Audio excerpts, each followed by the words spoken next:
The area's best sports on 5 News.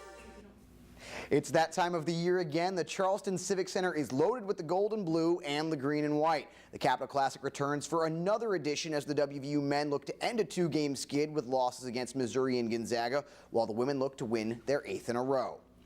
Would it be another nip-and-tuck game like last year's WVU victory over Marshall? Well, Marshall off to a fast start. Sean Smith in the corner knocks down a 3. Hurd up 13-6. Back come the Mountaineers. Jawan Staten drives, scores, and gets fouled. WVU back within 2, 17-15. Marshall, though, would lead throughout the entire first half. Kareem Canty good for 3, and the lead is 6, 28-22.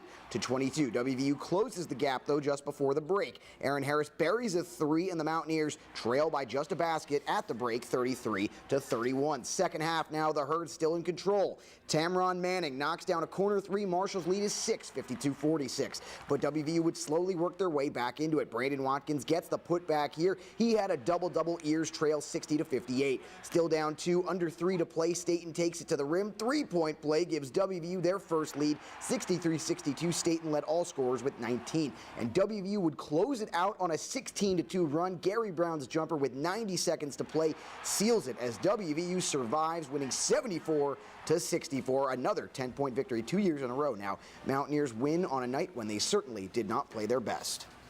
I told them, normally I would go in there and curl the paint on the walls. And I told them, you can't play any worse. We cannot play any worse than we played in the first half. And it's not conceivable to play any worse. But I knew we would be a little careless with the ball at times, just because I know how hard Marshall plays, and I know the fight that they play with. But at the end, we executed more. We got the ball where it needed to go, and we did the things that we need to do in order to win the game. That's one thing I think we always do. You saw in the Missouri game when we were down by so much, we kept going. So, we really wanted to win this game because we knew if we lost this, it was really going to hurt our season. So we just kept fighting and fighting. Now let's move to the opening half of the doubleheader. The WVU ladies seeking their 8th consecutive win of the season. All WVU from the jump. Asia Bussey kicks it out to Taylor Palmer for the mid-range J. West Virginia up 17-10. WVU would go on a 27-3 run, and here Bussey drives hard to the rack for 2 of her 9 first-half points, 26-13 West Virginia. Late in the half, the lead is 20. Crystal Caldwell connects for 3. Mountaineers in control at the half, 44-22. Second half, more of the same. Palmer kicks it over to Brookhampton for 1 of her 3 trays. The spread is 50-25. Bria Holmes now back in the lineup for the first time since suffering a concussion. 3 of her 16 come right here off the feed from Linda Stepney, 63-33 West Virginia. Minutes later, Stepney feeds Jess Harley, who drives the lane for 2 more.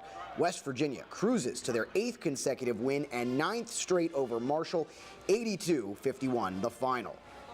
I thought the second half we come out a little slow, and that's why I took an early timeout to let them know nicely that we need to pick it up a little bit. But, I thought overall the girls played hard. They played as a team, and it was good to get Bria Holmes back. Some people could say, these teams aren't, as competitive, but, we're trying to do what we have to do because we're preparing for the Big 12, in the tournament. So if we do what we're supposed to do, then we can be a great team, and that's just all we're focusing on. And we'll stay on the hardwood. North Marion playing host to Weir for a Saturday afternoon matinee. And we start in the second quarter. The Huskies already up big, 30-5. Presley Tuttle drains the 3. North Marion on a 12-3 run, up 42-8. Tail end of the half, North Marion letting it fly. Megan Holler shot from downtown puts the Huskies up 52-14 at the break.